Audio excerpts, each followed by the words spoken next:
शरद पवार यांनी मुंबईमध्ये गणपतीचं दर्शन घेतलेलं आहे। शरद पवारांनी लालबागच्या राजाचं दर्शन घेतलंय।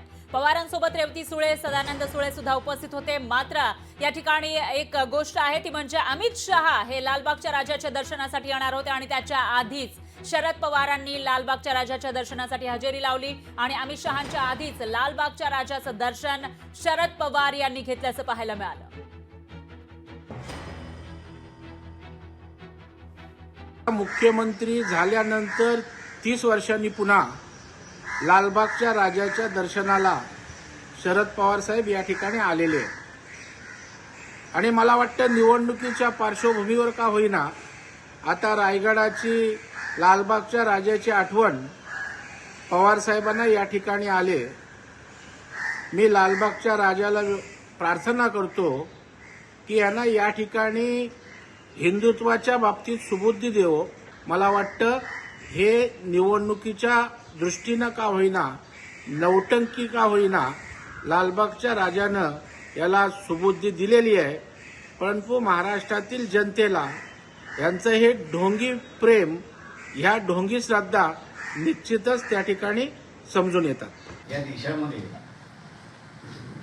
प्रत्येक माणूस धर्माचं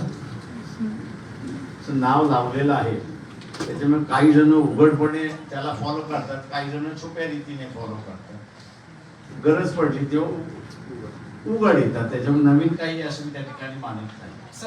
त्याच्यामुळे फार मोठा उलाढाल होईल, बॉम्ब फुटेल, नामू फुटेल असं काहीच नाही। मी नाही आहे म्हणून मी उद्या नाराज आहे असं करू नका बाबांनो। असं आहे, अजितदादांची तब्येत बरी नव्हती। अजितदादांची तब्येत बरी नसल्याने ते काही ठिकाणी गेले नाही। तर मला असं वाटतं की त्याचा राजकारणाशी संबंध जोडू नये।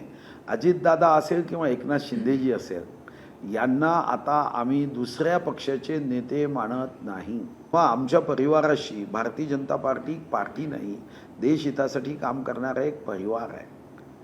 आता या परिवारामध्ये जर मान्य शिंदेजी असतील, मान्य अजितदादा विश्वासाने आलेत, तर एखाद्या दौऱ्यामध्ये तब्येतीच्या कारणाने नाही म्हणून त्यांच्याबद्दल काहीतरी मत बनवण्याचं काहीच कारण नाही। शेवटी तब्येतीचं कारण आहे।